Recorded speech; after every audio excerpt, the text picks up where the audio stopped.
Turo was all efficiency.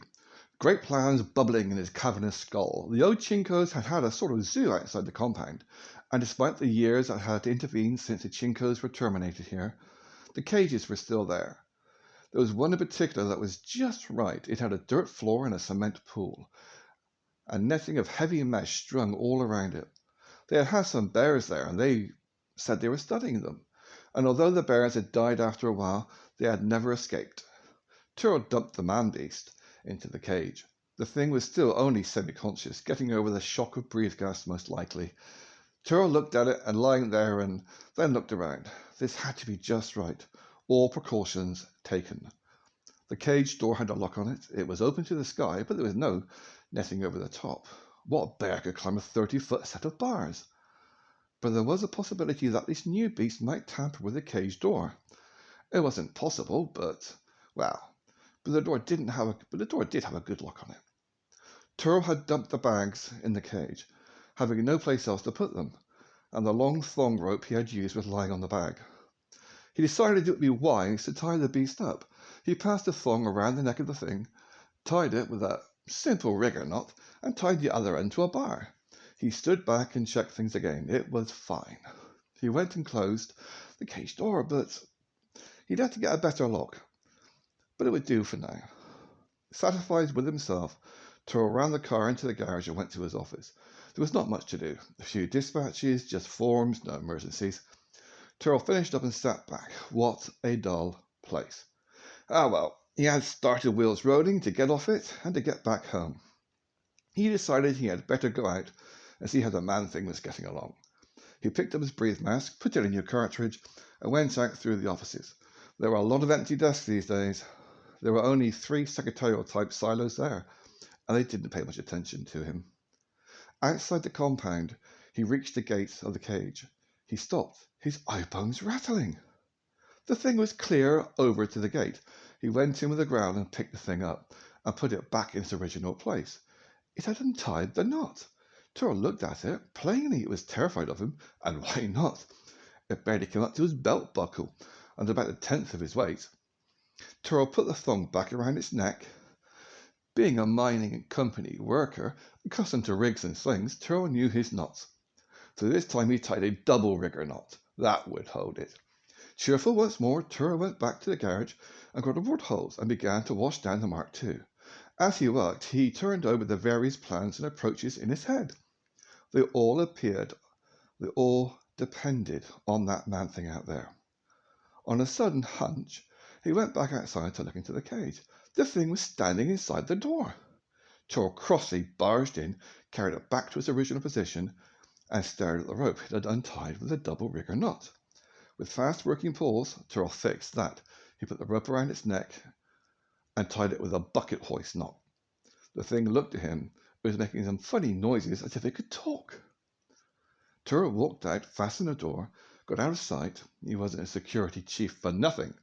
From a vantage point behind the building, he levered his face mask glass plate to telephoto and observed. The thing in no time at all untied the complex bucket hoist knot. Turo rumbled back before it could get to the door. He went in, plucked the thing up, and put it back on the far side of the cage. He wound the rope around and around and around its neck, and then tied it with a double bucket knot so complex only a veteran rigger could loosen it. Once more he went off to an unseen distance, again believing himself unobserved. What was the thing doing now? It reached into a pouch it was wearing, took out something bright, and cut the rope. Turo rumbled off to the garage to rummage through centuries of cast-off and debris, until he found a piece of flexi rope, a welding torch, a welding power cartridge, and a short strip of metal. When he got back, the thing was over by the door again, trying to climb the 30-foot bars. Turo did a very thorough job. He made a collar out of the metal and welded it hotly around the neck. He welded the flexi rope to the collar and welded the other end to a ring, hooking the ring over the bar 30 feet above the dirt floor of the cage. He stood back. The thing was grimacing and trying to hold the collar away from its neck, for it was still blindingly hot. That'll hold it, Turo said to himself. But he hadn't finished. He wasn't a security chief for nothing. He went back to his office storeroom and broke out 2 button cameras, checked them, and switched them to the wavelengths of his office viewer. Then he went back to the cage and put one button camera way up in the bars, pointing down, and put the other one at a distance so he could see the viewer from the exterior. The thing was pointing to its mouth and making sounds. Who knew what that meant? Only now did Turl feel relaxed. That night he sat smugly in the employee recreation room, responding to no questions, quietly drinking his Cabango in a very self-satisfied way. Johnny Goodboy Tyler stared in despair at his packs across the yard. The sun was hot. The collar on his burned neck hurt. His throat was parched with thirst, and he felt hungry. In those packs, just inside the cage door, there was a pig bladder of water. There was some cooked pork, if it hadn't spoiled, and there were hides he could rig for shade. At first he had just been trying to get out. The very idea of being caged made him feel ill, sicker than even the lack of water and food. It was also unknown. The last he really remembered was starting to charge the insect and being blown into the air. Then this. No, wait, there was something after he was first stunned. He had started to come to, lying on something soft and smooth. He had seemed to be inside the insect. He had seen a huge something next to him. And then there was a sensation like breathing fire straight into his lungs that pulled every nerve short and threw him into convulsions. There was another glimpse of an occurrence. He had a fleeting, flickering, regained consciousness for just a few moments. He seemed to be tied atop the insect, speeding across the plain. And then the back of his head bumped, and the next he knew he was here, in this cage. He put it together. He had hurt the insect, but not fatally. It had eaten him, but then spit him up. It had carried him on its back to his lair. But the real shock was the monster. It was true. He knew now that he had always been too smart. He had doubted his elders, he had doubted the great village, and there it had been. He had doubted the monsters, and here one was. When he had come to and found himself looking up at that thing, his head had reeled. He felt himself literally bending the bars behind him to get away. A monster. 8 or 9 feet tall, maybe more, and 3.5 feet wide. 2 arms, 2 legs, a shiny substance for a face, and a long tube from the chin to his chest, glowing amber eyes behind the shiny front plate. The ground shook as it approached. 1,000 pounds, maybe more. Huge booted feet dented the earth, and it had furry paws and long talons. He had been certain it was going to eat him right there and then, but it hadn't. It had tied him up like a dog. There was something strange about this monster's perceptions. Every time he had tried to untie and get out the cage, the monster had shown up again, as though it could see when it wasn't around to see. Possibly those little spheres had had something to do with it. The monster held them in his paws like small, detachable eyes. One was up there right now, glittering, way up in the corner of the cage, like a small eye. The other one was out there stuck onto a nearby building. But the monster had caught him trying to get out before it planted those eyes. What was this place? There was a constant rumble from somewhere, a muted roar similar to the one inside the insect.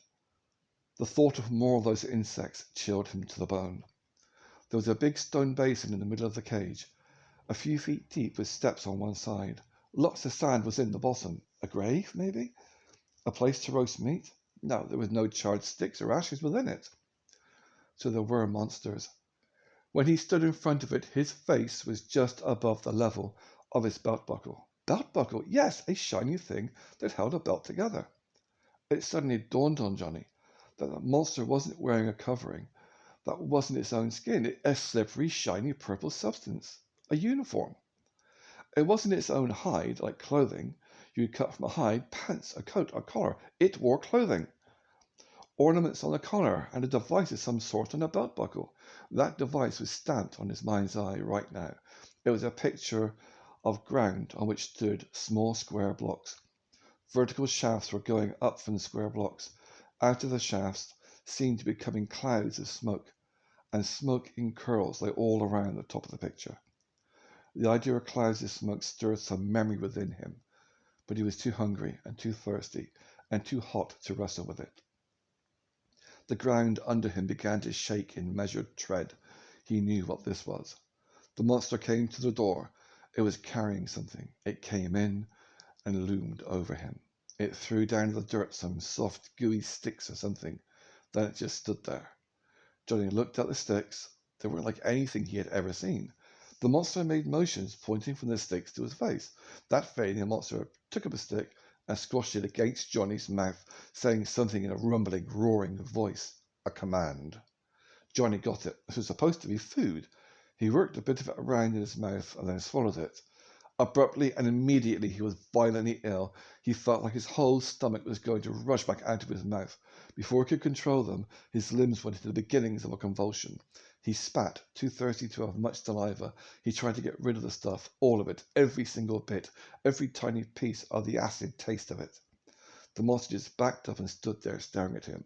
Water, pleaded Johnny, trying to gain control of his shaking limbs and voice. Please, water. Anything to wash his horrible taste away. He pointed to his mouth. Water. The monster just went on standing there. The eyes back of the faceplate were slitted, glowing with an eerie fire. Johnny composed himself stoically. It was wrong to look weak and beg. There was such a thing as pride. He drew his face into stillness. The monster leaned over and checked the collar, checked the flexi rope, turned around and went back out, closed the gate with a firm clang, wired it shut, and left. The evening shadows were growing long. Johnny looked at the packs by the gate.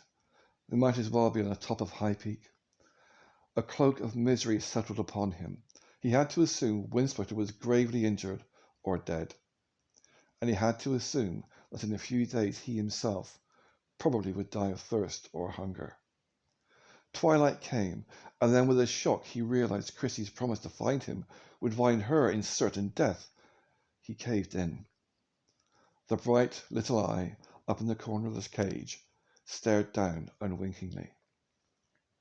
The following day, Turl probed around the disused quarters of the Chinkos. It was unpleasant work. The quarters were outside the pressurized silo domes of the mine site, and he had to wear a breathe mask. The Chinkos were air breathers, and while the quarters had been sealed off, a few hundred years of neglect and weather leaks had left their mark. There were rows and rows and rows of bookcases, lines and lines of filing cabinets full of notes, old scarred desks, rickety and frail to begin with, collapsing into themselves, piles of junk in lockers, and everything filmed over with white dust. Good thing he didn't have to breathe it. What funny things the Chinkos had been. There were the intergalactic mining company's answer to some protest by more warlike and able worlds than mining was wrecking, and they were complaining that mining was wrecking planetary ecologies. And a company being plush and profitable at the time, some knothead of a director in Intergalactic's main office had created the Culture and Ethnology Department, or CFE, Church of England.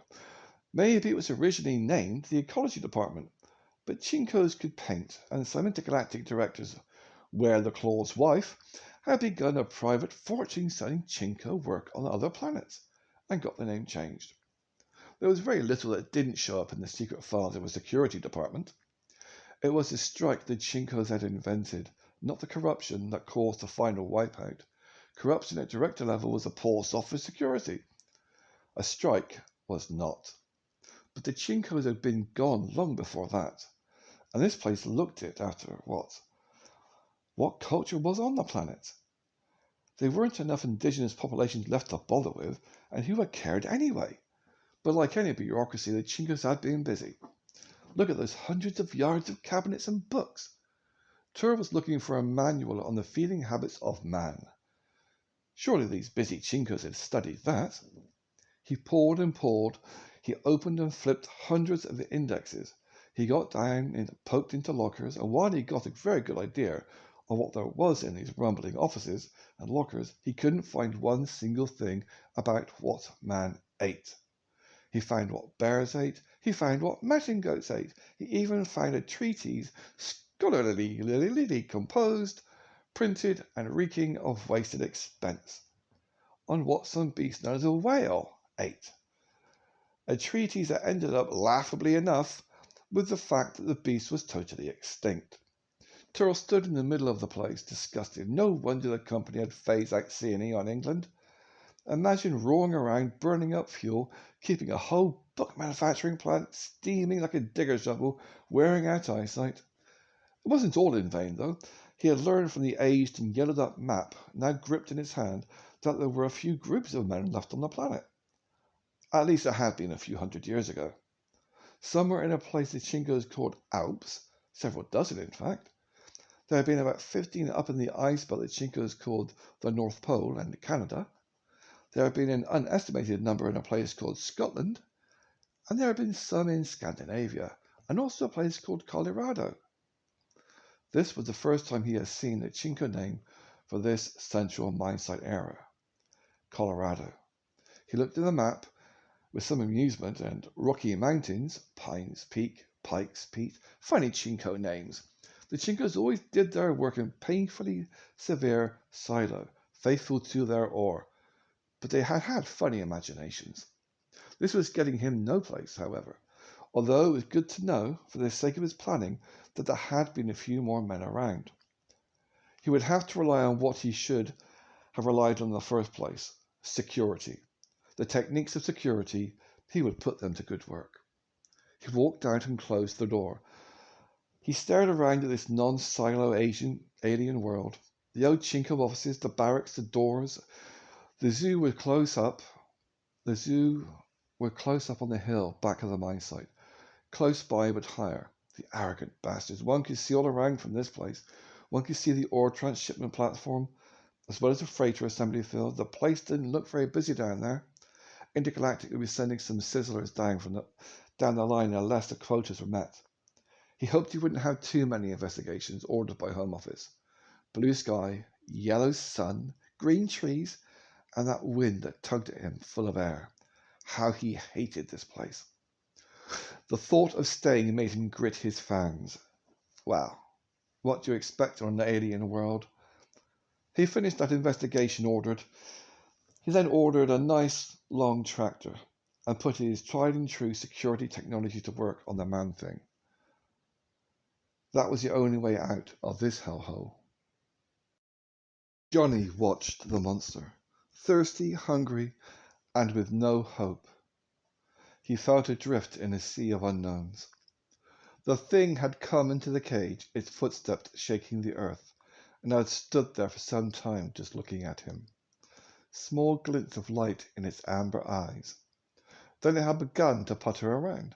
Right now it was testing the bars, shaking them, apparently verifying that they were firm. Satisfied, it rumbled all around the perimeter, inspecting the dirt. It stood for a while looking at the sticks it had tried to make Johnny eat. Johnny had pushed them as far away as possible since they had become a bad and pungent smell. The monster counted them. Aha, it could count. It spent some time examining the collar and rope. Then it did a very strange thing. It unhooked the rope's far end from the bar top. Johnny held his breath. Maybe he could get to his packs. But the monster now hooked the rope on a nearby bar. He dropped the loop over the bar indifferently, then just moved off to the door. It spent some time at the door, rewinding the wires that kept it closed, and did not seem to notice that when it turned its back on the door, one of the wires sprang free. The monster rumbled off, heading towards the compound, and then just disappeared. Light-headed with thirst and hunger, Johnny felt he was having delusions.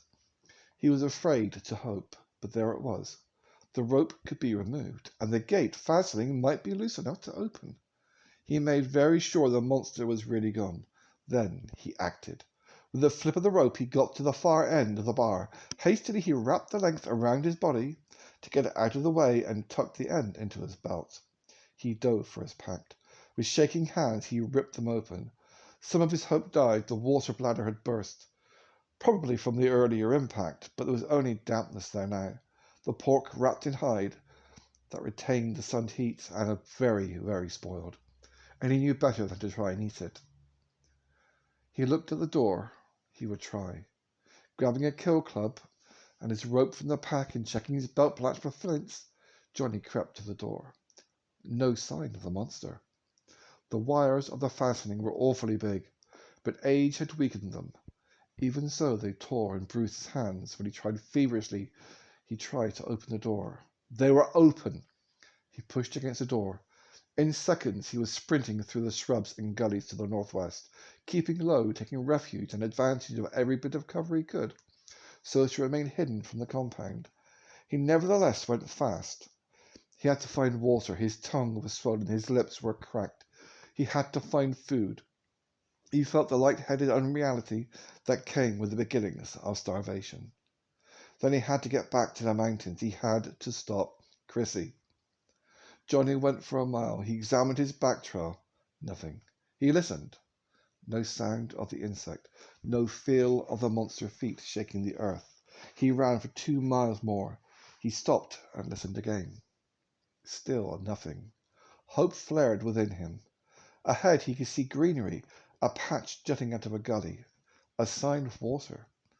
His breath hoarse and rattling in his chest, he made for the edge of the gully. No scene could be more heartwarming. A speck of blue and white, the cheerful burble of a small brook running through the trees. Johnny lunged forward, and a moment later plunged his head into the incalculably precious water. He knew better than to drink too much. He just kept rinsing his mouth. For minutes he plunged his head and chest in and out of the stream, letting the water soak in. Gone was the taste of that terrible gooey stick. The freshness and cleanliness of the brook was almost as joyful as its wetness. He drank a few cautious swallows, and then sank back, catching his breath. The day looked brighter. The back trail was still quiet. The monster might not discover he was gone for hours. Hope surged again. Far off to the northwest, just a little bit above the curve of the plain, were the mountains. Home. Johnny looked around him. There was an old rickety shack on the other side of the stream bed, the roof sunk down to its foundation. Food was now his concern. He took more swallows of water and stood up. He hefted his kill club and walked through the stream toward the ancient shack. While running, he had seen no game. Perhaps it was cleared out of the vicinity of the compound. But he didn't need big game. A rabbit would do. He had better take care of this fast and keep going. Something moved in the shack. He crept forward, silent. In a scurry, several big rats raced out of the shack. Johnny had started his throw and then stopped. Only in the dreariest of a starving winter would one eat rats. But he had no time, and he saw no rabbits. He picked up a rock and threw it against the shack. 2 more rats streamed out, and he threw his kill club straight and true. A moment later, he was holding a dead rat in his hand, a big one. Did he dare light a fire? No. There was no time for that. Raw rat. He took a piece of the sharp clear stuff from his pouch and stepped back to the stream. He cleaned and washed the rat. Hunger or no hunger, it took some doing to bite into the raw meat of the rat. Almost gagging, he chewed and swallowed. Sounds like my ex-girlfriend. Well, it was food. He ate very slowly, so that he wouldn't get any sicker than he felt at eating raw rat. Then he drank some more water. He wrapped the last piece of the meat in a scrap of hide and put it within his pouch. He kicked some sand over the debris, and he left. He stood up straight and looked at the distant mountains. He took a deep breath, bracing himself to start again on his run. There was a low whistle in the air, and something fell over him. He rolled. It was a net. He couldn't get free. The more he tried to get out of it, the more tangled up he became. He stared wildly around. Through an opening he saw the truth. The monster, without haste, was moving forwards out of the trees, taking in the slack of the rope to which the net was attached. The thing exhibited no emotion. It moved as though it had all the time in the world. It wrapped Johnny up in the net and tucked the whole bundle under its arm and began to rumble along back toward the compound.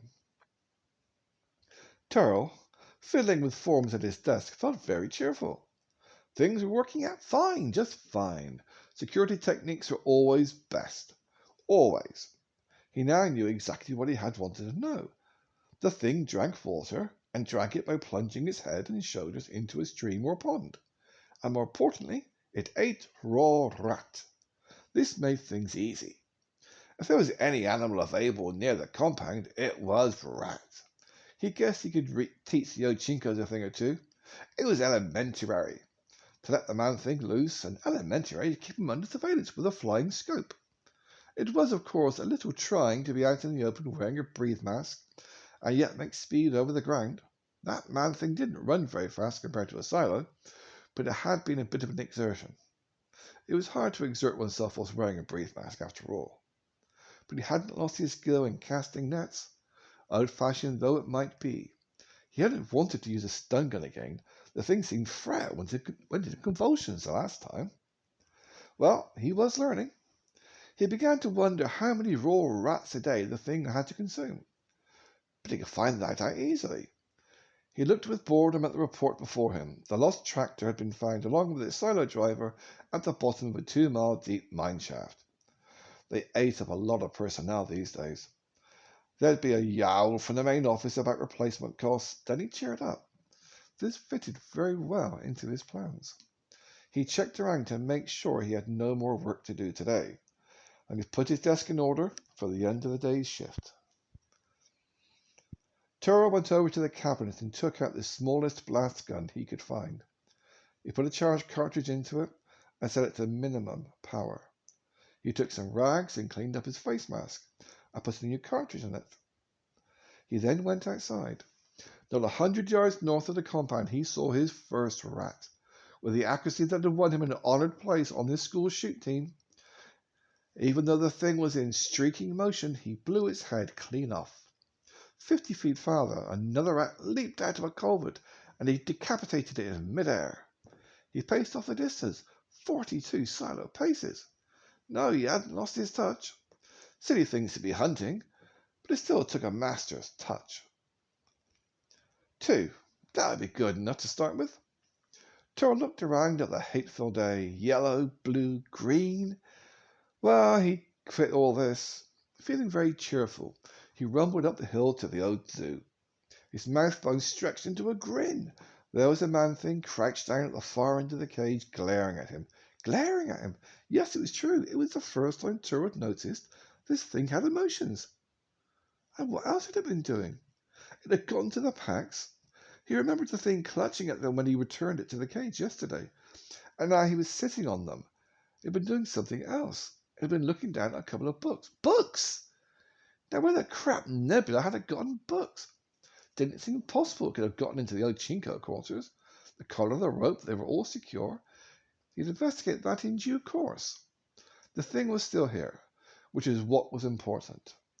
Turo advanced, smiling behind his mask. He held up the 2 dead rats and then tossed them at the man-thing. It didn't jump hungrily at them. It seemed to withdraw. Well, gratitude wasn't something you found in animals, no matter Turo. Well, Turo was after gratitude from this thing? No.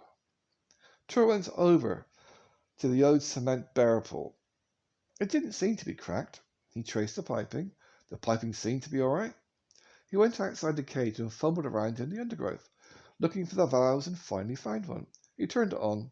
Hard to do with a valve that old. He was afraid his great strength would just twist off the top. From the nearby garage, he got some penetrating oil and went back and worked the valve over. Finally, he got it open. Nothing happened.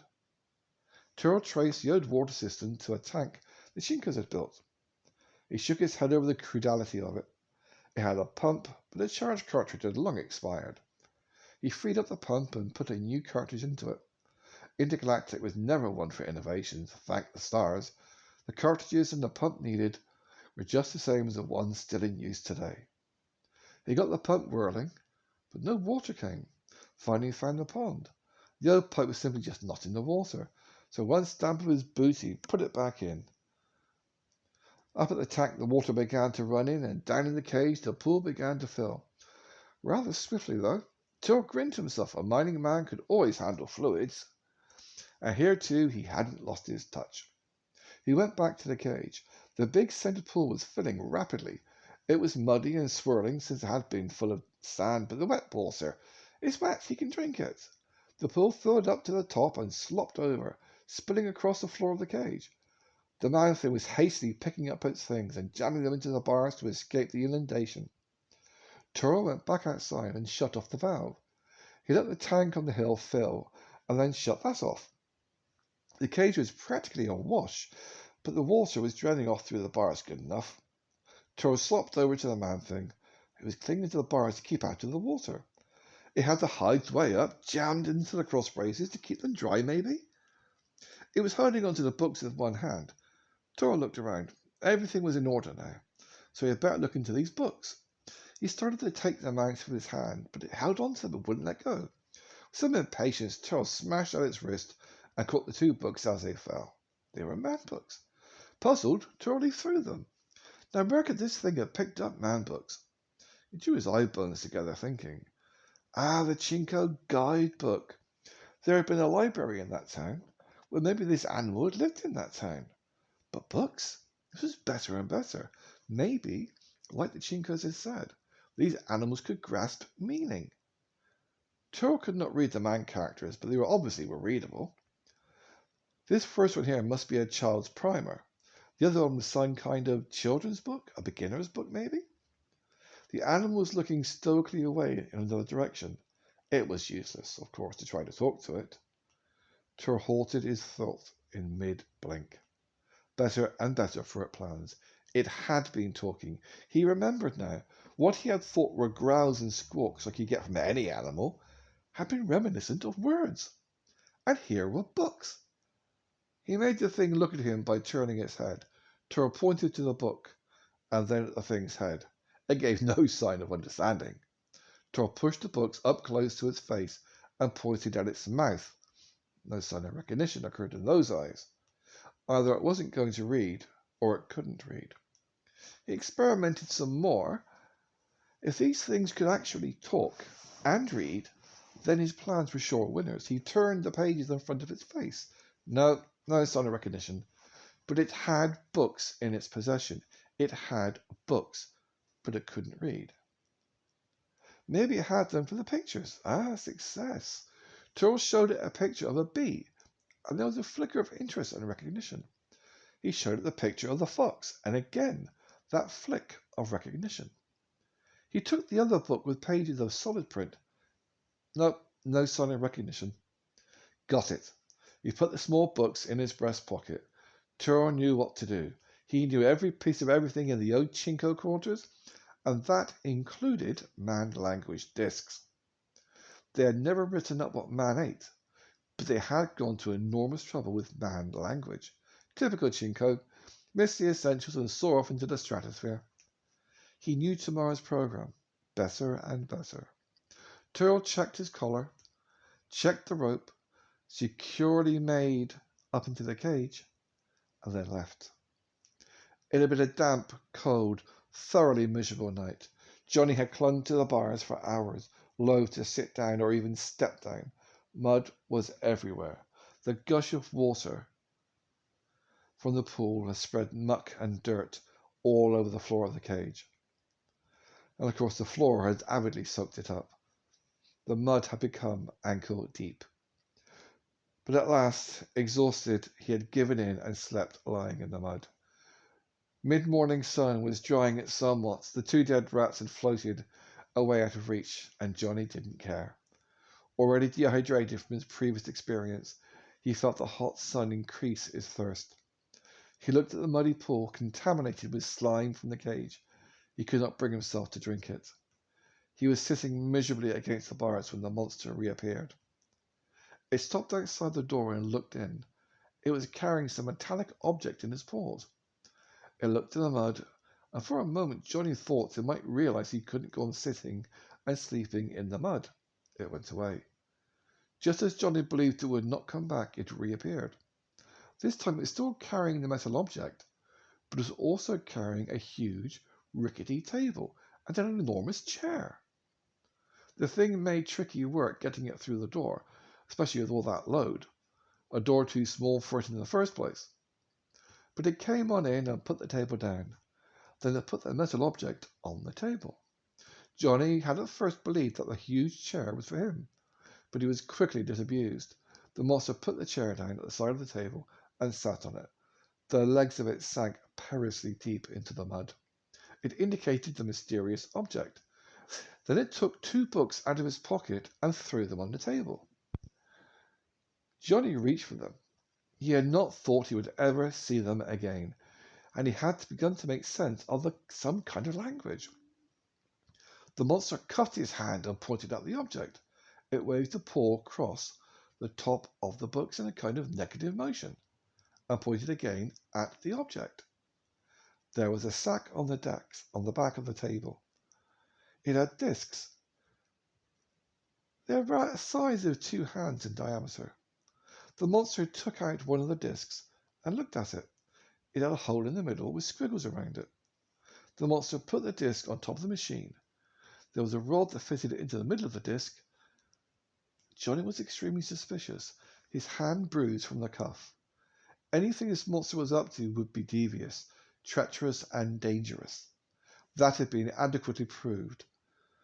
The game was to bide one's time, watch, and learn, and out of that possibly wrest freedom. The monster now pointed to 2 windows on the front of the object. Then it pointed to a single lever that stuck out from the front of it. The monster pushed the lever down. Johnny's eyes went round. He backed up. The object talked. Clear as a bell, it had said, "Excuse me." The monster pulled the lever up, and it stopped talking. Johnny drew back further. The monster clouted him between his shoulder blades and drove him back to the table, so hard he hit his throat. The monster raised a cautionary finger to him. It shoved the lever up, and by standing on tiptoe, Johnny could see the disc went backwards from the way it had gone before. The monster pulled the lever down. The object said, "Excuse me, but I am." The monster centered the lever, and the machine stopped. Then it pushed the lever up, and the machine went backwards again. Johnny tried to look under the machine and back of it. The thing wasn't alive, surely. It didn't have ears or a nose or a mouth. Yes, it did have a mouth, a circle low down in the front. But the mouth didn't move. Sound just came out of it, and it was talking Johnny's language. The monster pushed the lever down again, and the object said, "Excuse me, but I am your—" This time Johnny saw that some odd squiggles had been showing up in the top window, and a strange face in the lower window. Once more the monster pushed the lever up, and the disc on top went backwards. Then the monster centered the lever. It pointed a talon at Johnny's head, then at the object. Johnny noticed then that the monster had been moving the lever off center, all positions to the left. The monster now moved the lever all the way over to the right and down, and different squiggles appeared, but the same picture showed, and the machine said something in some strange tongue. The monster backed it up and put the lever in the left-hand center and down. Different squiggles, same lower picture, with an entirely different set of sounds. Behind the face mask, the monster seemed to smile. It repeated the last maneuver again and pointed to itself. Johnny suddenly understood that that was the monster's language. Johnny's interest was immediate, intense, and flaming. He reached up and pushed the monster's paw away. It was hard to reach because the table was so high and big. But Johnny made nothing of that. He moved the lever up and to the left, then moved it down. The machine said, "Excuse me, but I am your instructor." Then Johnny did the same operation in the right-hand position, and it said something in that strange language. Then he did it in a center position, and it spoke again, in the language of the silos. The monster was looking at him closely, even suspiciously. It bent way over and peered back into Johnny's face. The flickering amber eyes slitted. Then it made a doubtful motion towards the machine, as though it would pick it up and carry it off. Johnny slapped the huge hands away and fastened again upon the lever. He put it in the left track and let it roll. "Excuse me," the machine said, "but I am your instructor. If you will forgive such arrogance, I do not have the honor to be a cycler. I am but a lowly Chinko." The face in the bottom window bowed twice and put a hand over its eyes. "I am Yoga Senko, Junior Assistant Language Slave in the Language Division of the Department of Culture and Ethnology, Planet Earth." Squiggles were running rapidly in the upper window. "Forgive my presumption, but this is a course of study in reading and speaking of man languages of English and Swedish. On the left-hand track of the record, I hope you will have no trouble in finding English. On the right-hand track, you will find the same text in Swedish. On the center track is the same text in Cyclo, the noble language of our conquerors. The written equivalent of each case appears in the upper window, and suitable pictures appear in the lower window. You will pardon my humble pretensions and learnedness. All wisdom abides in the governor of the Cyclo and one of the major companies, the great and mighty Intergalactic Mining Company, of which, please, let there be profit. Johnny centered the lever. He was breathing hard. The language was stilted, oddly pronounced, and many of the words he did not know, but he grasped the meaning. He looked more closely at the object. He frowned, concentrated heavily, and then he grasped that it was a machine, a non-live thing. That meant the insect had been not live either. Johnny looked at the monster. Why was this thing doing this? What fresh dangers and privations did it have in mind? There was no kindness in those amber eyes. They were like a wolf's eyes seen in the firelight. The monster pointed toward the machine, and Johnny pulled the lever down to the left. Excuse me, it said, but we will begin with the necessary alphabet. The first letter is A. Look at the upper window. Johnny did, and saw the marks. A, pronounced A. Its sound is also A as in pat, A as in pay, A as in care, A as in father. Look at it well, excuse me please, so you can always recognize it. The next letter of the alphabet is B. Look at the window. It always has the sound of B as in bat. The monster batted his hand up and opened the primer of the first page. It tapped a talon on A. Johnny had already made the connection. Language could be written and read. This machine was going to teach him how to do it. He centered the lever and put it down, and there it was, evidently sprouting an alphabet in silo. The little face in the lower window was showing mouth formations to say the sounds. He swung the lever over to the right, and it was saying an alphabet in Swedish. The monster stood up, looking the 4 feet down to Johnny. It took 2 dead rats from his pocket and dangled them in front of Johnny. What was this? A reward? It made Johnny feel like a dog being trained. He didn't take them. The monster made a sort of shrugging motion, said something. Johnny couldn't understand the words, of course, but when the monster reached over to pick up the machine, he knew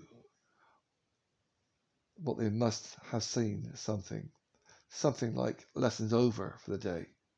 Johnny instantly pushed the arms away from the machine.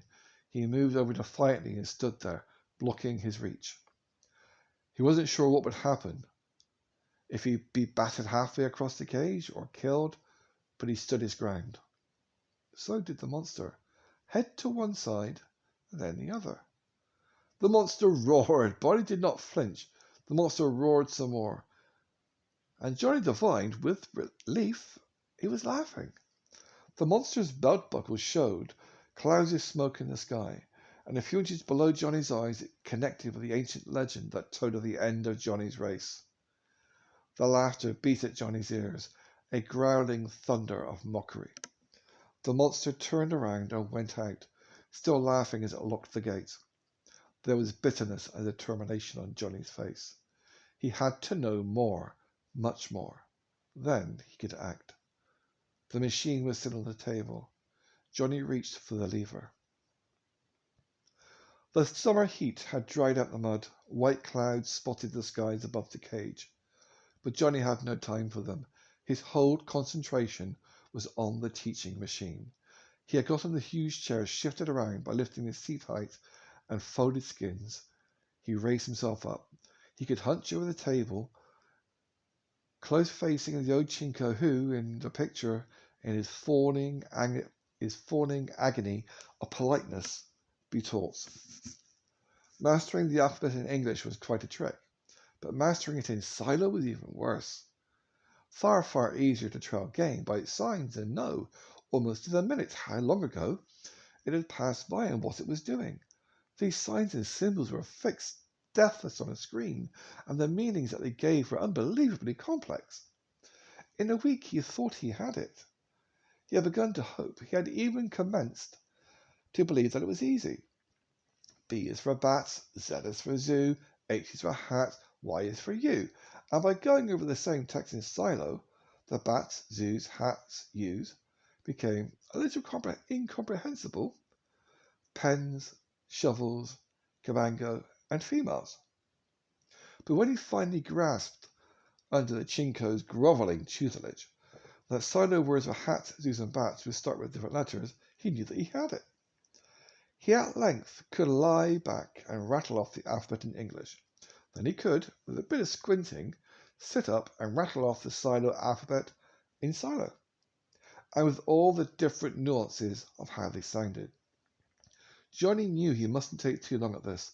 The diet of raw meat would eventually do him in.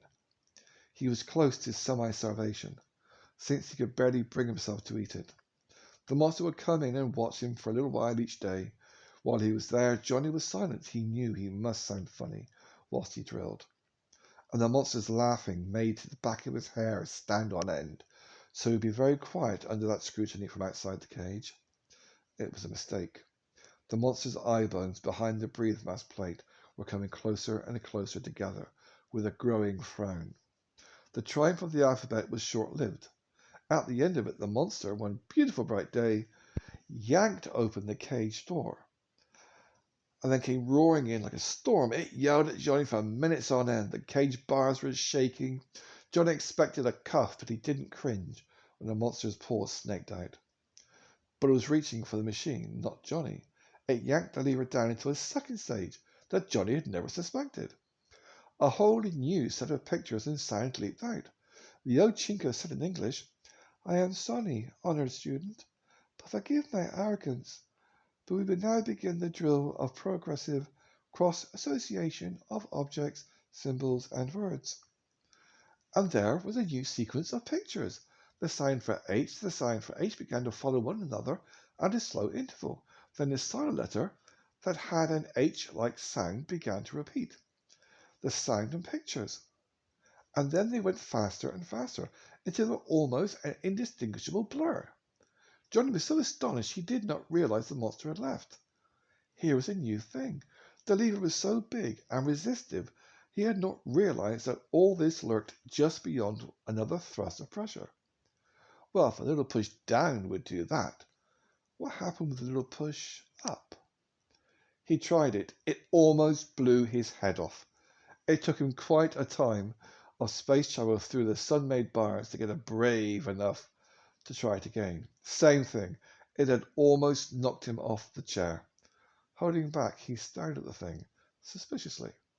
What was it that came out of it? Sunlight? He tried it again and let it hit his hand. Warm. Tingling. Carefully staying off to the side, he saw that pictures were appearing in the frames, and he heard in the weirdest way, sort of with his head, not his ears. Beneath the level of your consciousness, the alphabet will now go in. A, B, C. What was this?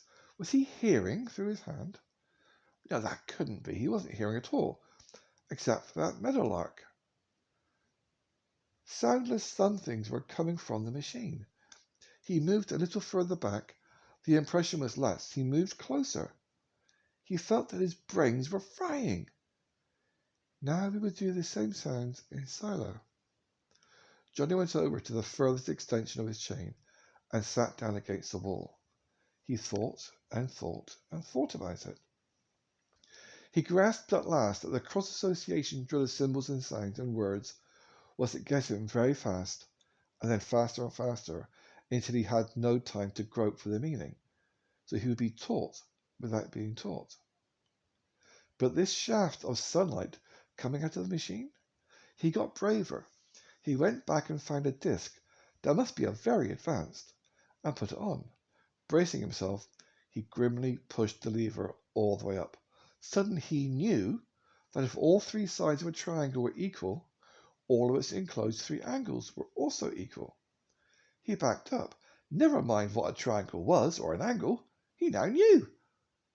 He went back and sat down against the wall. Suddenly he reached out with his finger and drew in the dust a three-pointed shape.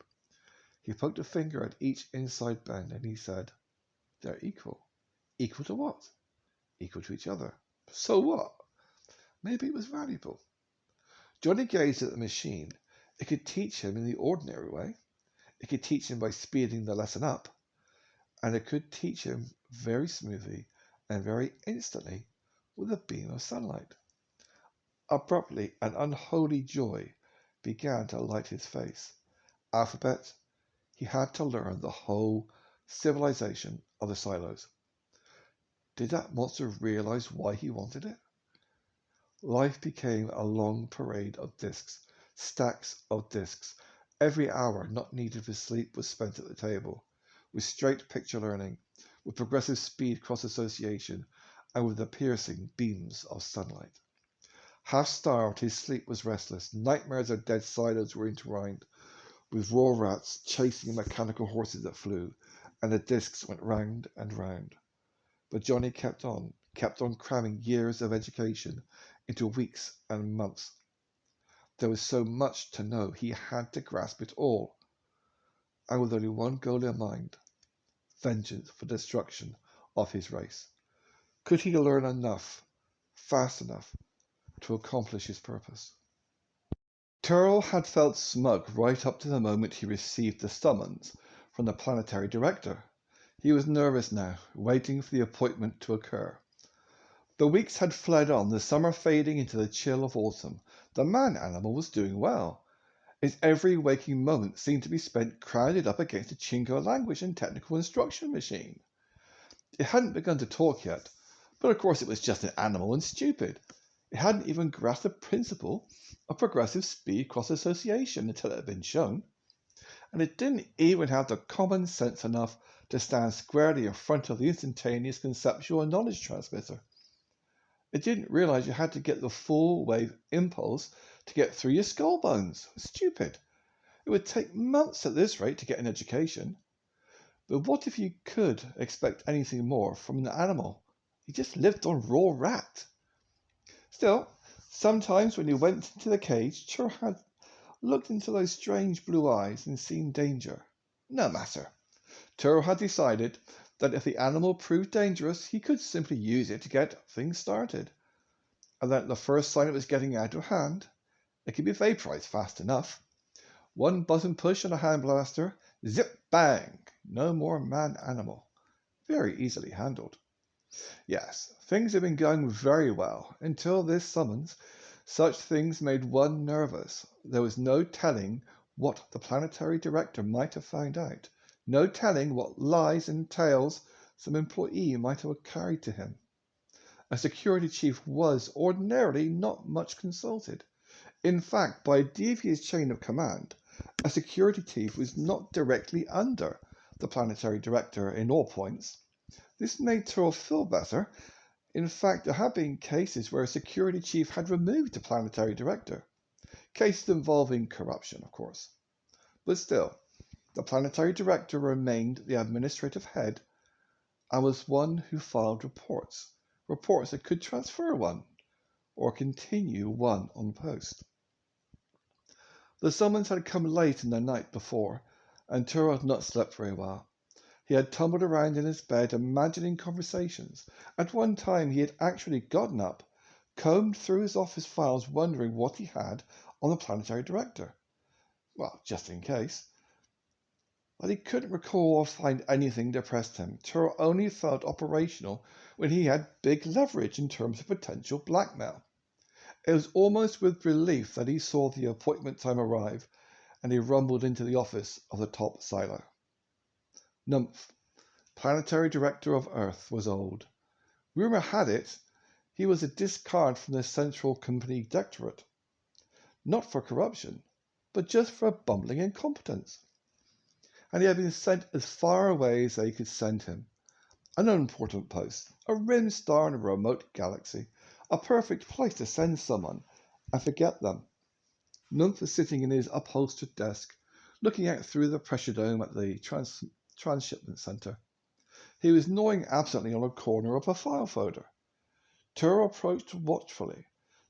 Nymph's executive uniform was neat, His fur, turning blue, was impeccably combed and in place. He didn't look particularly upset. Those amber eyes were introverted. Numph didn't look up. "Sit down," he said absently. "I come in response to your summons, your planet ship." The outsider turned to his desk. He looked warily at Tyrrell. "That's obvious." He didn't much care for Tyrrell, and he didn't like him. Well, he didn't dislike him either. It was just the same with all these executives. Definitely not first team. Not like the old days. Other planets, other posts, better people, cut from the same cloth. "We're not showing a profit," said Numph. He threw the folder down on his desk. 2 Cabango saucepans rattled, but he didn't offer any. "I should imagine this planet is getting mined out," said Tyrrell.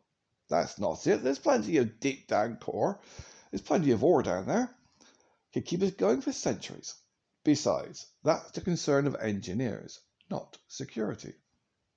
Tyrrell didn't care to be rebuked. "I've heard there was an economic depression in a lot of the company markets. That prices are down." "That could be, but that's the concern of the economics department at the Home Office, not security." This second rebuke made Tyrrell a bit restless. His chair groaned alarmingly under his bulk. Numph pulled the folder to him and fiddled with it. Then he looked warily at Tyrrell.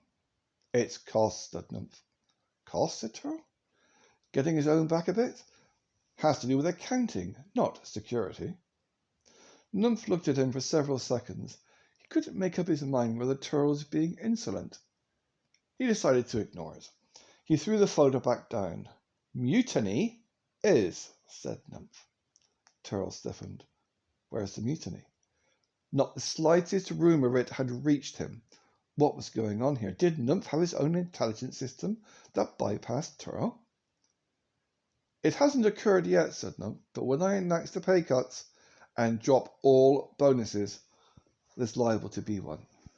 Tyrrell shuddered and leaned forward. This affected him greatly in more ways than one. Numph tossed the folder at him. "Personnel costs. We have 3,719 employees on this planet, scattered over 5 active mine sites and 3 exploratory sites. That includes landing field personnel, freighter crews, and a transshipment force at an average pay of 30,000 credits a year. That's 111.5 million credits. Food, quarters, breathe gas is averaged at 15,000 credits each, which comes to 55.75 million credits. The total is 167.33 million credits. Add to that the bonuses and transport, and we have nearly exceeded the value of our output. That doesn't count wear and tear, and it doesn't count expansion." Tyrrell had been dimly aware of this, and in fact had used it as an argument, a false one, to further his own personal plan. He did not think the time was ripe to spring its project, but he was not much anticipated the fact that the powerful and rich intergalactic mining company would go so far as to cut pay and wipe out bonuses.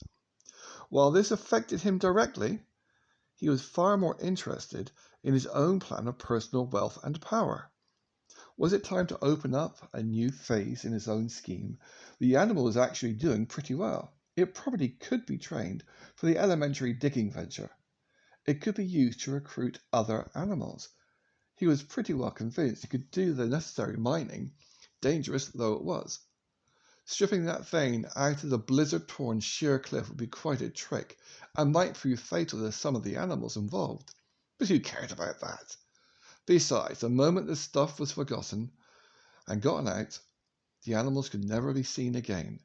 They would be vaporized, so there'd be no secret could ever leak. "We could increase our output," said Tyrrell, fencing toward his target. No, said Numph. "That's pretty impossible. We're limited on personnel." This was the cream to Tyrrell's ear bones. "You're right," said Tyrrell, heading Numph further into the trap.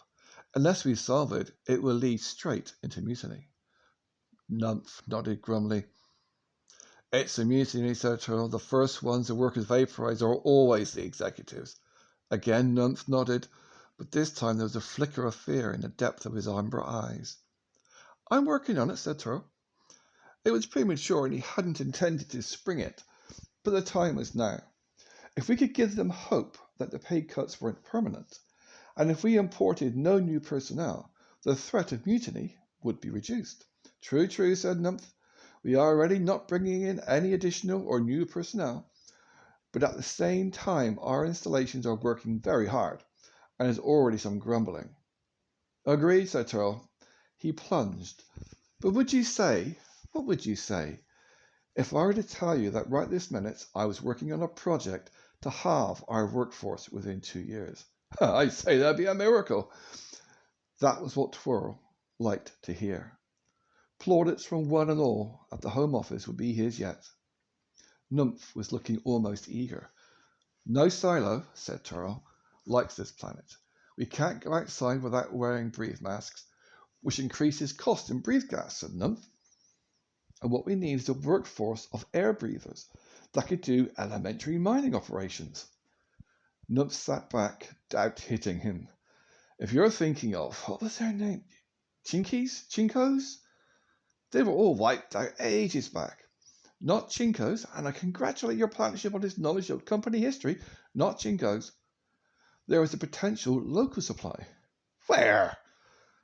I'm not going to say more than I am right now, but I want you to report. And I report to you that I am making progress, and that it is very, very hopeful. Who are these people? Well, they're not actually people, as you would say, but they are sentient beings on this planet. They think, they talk. They are manually adept. Nymph pondered this. They talk. You can communicate with them. Yes, said Turl, biting off a bit more than he really knew. They talk. There's a bird down there on the lower continent can talk. A mine director there sent one. It could swear in silos somebody didn't replace its air cartridge in the dome and it died. He frowned a little bit. But a bird isn't manually... No, said Turl, cutting him off his bumblings. These are little short things, 2 arms, 2 legs. Monkeys! Turl, you can't be serious. No, not monkeys. Monkeys could never operate a machine. I'm talking about man. Nymph looked at him for several seconds. But there are only a very few of them left, even if they could do what you say. True, said Turl, but they have been listed as an endangered species. Oh, what? A species that is about to become extinct. But a few like that would not resolve your planet ship, I will be frank. I have not counted how many there are left, but nobody has even seen one for ages, Turl. The recon drones have noted them. There were 34 right up in those mountains you see there, and they exist on other continents in greater numbers. I have reason to believe that if they were given facilities, I could round up several thousand. Facilities. Expense. No real expense. I have been engaged on an economic program, an economy drive. I have even reduced the number of recon drones. They breed fast if given a chance. But if nobody has ever seen one, what functions could they replace? Exterior machine operations. Over 75% of our personnel is tied up just like that. Tractors, loading rigs, it's not skilled operation. Well, I don't know, Turl. If nobody has ever seen one, I have one. What? Right here, in the zoo cages near the compound. I went out and captured one. Took a bit of doing, mind, but I made it. I was raised in high in marksmanship at school, you know. Nymph puzzled over it. Yes, I did hear some rumour that there was a strange animal out in the zoo, as you call it. Somebody, one of the mine directors, I think, yeah, Char it was, laughing about it. It's no laughing matter if it affects pay and profits, growled Turl. True, very true. Char always was a fool. So you have an animal under testing that could replace personnel. Well, how remarkable. Now, said Turl, if you'll give me a blanket requisition on transport, that's not going to happen. Is there any chance for me to see this animal? To see what it could do, the death benefits. We have to pay on equipment accidents would themselves tip the profit-loss scale if they didn't exist. Or were minimized, at least. There's also damage potential. Yes, the Home Office doesn't like machine damaging. I've only had it a few weeks, and it would take a little time to train it on a machine. But yes, I think I could arrange for you to I don't know, see what I could do. Fine. Just get it ready and let me know. You say you're training it. You know it is illegal to teach an inferior race metallurgy or battle tactics. You aren't doing that, are you? Oh, no, just machine operation. The push-pull of buttons and levers is all. Have to teach you to talk to be able to give orders. I'll arrange for a demonstration when it's ready. Now, if you just give me that blanket requisition. When I've seen the test, there will be time enough, said Nymph. Turo had risen out of his chair, the prepared sheets of requisitions half out of his pocket. He put them back. He'd have to think of some other way. But he was pretty good at that. The meeting had come off pretty well, in fact. He was not feeling too bad. And then Nymph dropped the mind bucket on him. Turo, said Nymph, I certainly appreciate this backup. Just the other day there was a dispatch from Home Office about your continued tour of duty here. They planned in advance, you know, but in case they needed a security chief with field experience on home planets, I'm thankful I turned it down. They wanted you. I recommended you for another 10-year tour of duty. I only had 2 years left to run. I know, but good security chiefs are valuable. They do your record no harm to show that you're in demand. Tyrrell made it to the door, standing in the passage where he felt horribly ill. He had trapped himself right here on this cursed planet. The glittering vein of gold lay in the mountains. His plans were going well in all other ways, but it would take perhaps 2 years to get these forbidden riches, and the end of this duty tour would have been a personal triumph. Even the man thing was shaping up. Everything had been running so well. And now, 10 years more. Diseased crap, he couldn't stand that. Leverage. He had to have leverage on Nymph. Big leverage. The explosion had been sharp and loud, completely unlike the dull roar that every 5 days regularly shook his cage. With some skill and agility, Johnny had found that he could go up the bars using a cage corner, and bracing himself there, looked far and wide across the plains to the mountains, and down on the domed compound of the silos. Feet braced against the crossbars, he could almost relax in his precarious position. Winter had come. The mountains for some time now had been white, but today they were invisible under white-grey skies. To the east of the compound lay a curious huge platform. It was surrounded by widely spaced poles. It had a flooring that was bright and shiny and some sort of metal. At its southern edge there was a domed structure from which silos came and went. At the northern side of it there was a different kind of field. A field with strange cylindrical craft arrived and departed. The craft would land with a loud cloud of dust. Their sides would open, and rock and chunks of things would spill out. The vessel would rise again into the air and fly away, dwindling to nothingness beyond the horizon.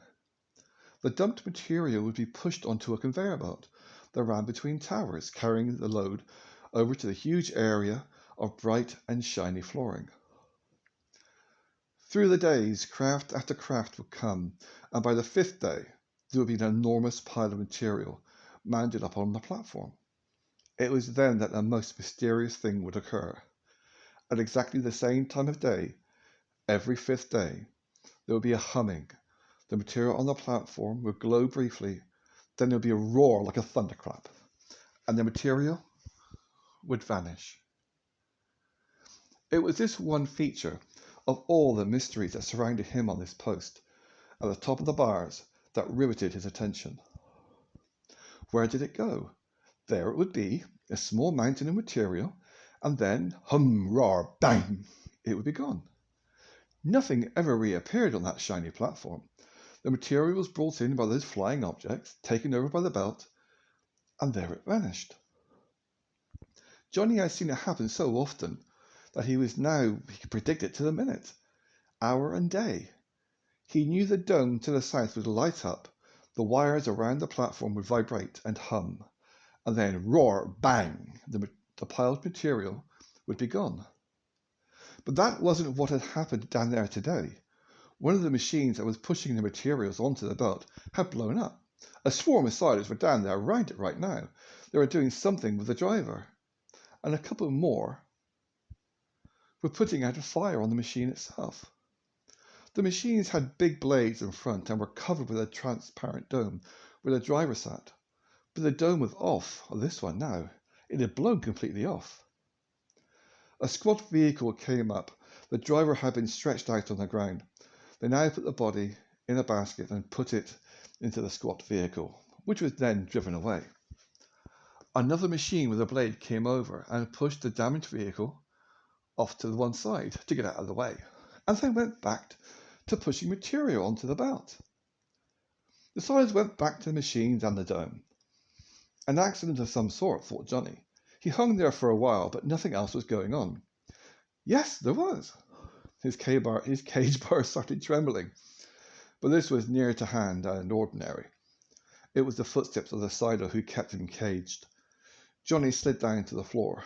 The monster came to the door, unfastened it, and entered. He glared at Johnny. The monster was quite, unpredictable of late. He seemed calm from time to time, and then he ruffled and impatient the next. Right now he was very impatient. He made a savage gesture at Johnny, and then at the language machine. Johnny took a deep breath.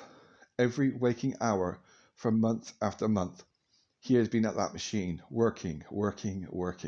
Occasional wank, but mainly working. But he had never spoken a word to this monster. He did so now. In silo, Johnny said, "Broke." The monster looked at him curiously, then went over to the machine, pushed down the lever. It didn't work. The monster shot a glare at Johnny as though Johnny had broken it. He then picked up the machine, looked under it. There was quite a feat in Johnny's eyes, for he himself couldn't budge an inch from the table. The machine had quit that morning, shortly before the explosion. Johnny moved closer to see what the monster was doing. It removed a small plate in the bottom, and a small button just dropped out. The monster read some numbers on the button, and then laid the machine on its side and left the cage. He came back shortly with another button. He put it into the same place, put the plate back on, righted the machine up, touched the lever, the disc turned, and the machine said, "Forgive me, but in addition and subtraction." Then the monster put it in neutral. The monster pointed a talon at Johnny, and then urgently back at the machine. Johnny plunged ahead. This time in silo again, he said, "Know all those, need new records." The monster looked at the thick original sheaf of recordings, hundreds of hours of them. It looked at Johnny. His face was grim back of its mask. Johnny was not sure he wasn't going to get knocked halfway across the cage. Then the monster seemed to make up its mind. It yanked the pack of discs out of the back of the machine and left. Shortly it returned with a new, thicker stack of discs and shoved them into the storage compartment of the machine. It took the old disc off and put on the new one sequentially, numbered 1 and then on. Then it pointed at Johnny and back to the machine. Plainly, Johnny was supposed to get to work and get to work now. Johnny took a deep breath. In silo, he said, "Man does not live on raw rat meat and dirty water." The monster just stood there staring at him. Then it sat down in the chair and looked at him some more. Turl knew leverage when he saw it. As a veteran security officer, he depended on leverage at every turn. An advantage and blackmail, a method of forcing compliance. And now it was turned around. This man-thing had sensed it had leverage. He sat there studying the man-thing. Did it have any inkling of his plans? No, of course not. Possibly it had been too insistent day after day, so that this thing sensed he wanted something from it. Possibly he had been too indulgent. He had gone to the trouble every day or two to go out and shoot rats for it, and earlier hadn't it gotten it water? And look at it, the cunning, the difficulty of establishing what it ate. Here it stood, brave and strong, telling him it didn't eat that. Turl looked at it more closely. Well, not brave and strong, perhaps. It looked pretty sickly, really. It had a worn robe around it, and yet it was almost blue from the coldness of the day. He glanced over at the pond. It was frozen over, dirt and all. He looked around further. The cage wasn't as dirty as it might have been.